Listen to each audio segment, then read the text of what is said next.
Muling niyanig ng malakas na When the lindol ang ground Mindanao. itself betrays you, where can you stand? On October 10th, a massive magnitude 7.4 earthquake struck off Davao Oriental. Hours later, another 6.7 aftershock hit the same area.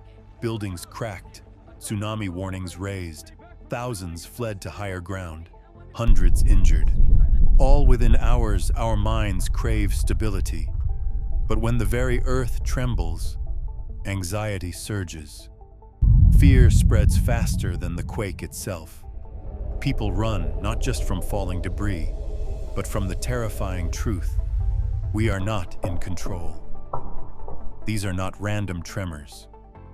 Jesus said in Mark 13:8, "There shall be earthquakes in diverse places." The ground is shaking, not just beneath our feet, but beneath our illusions of safety. Friend, these are not only earthquakes, they are tremors of time. A warning, a wake-up call. Jesus is not coming soon. He is already at the door.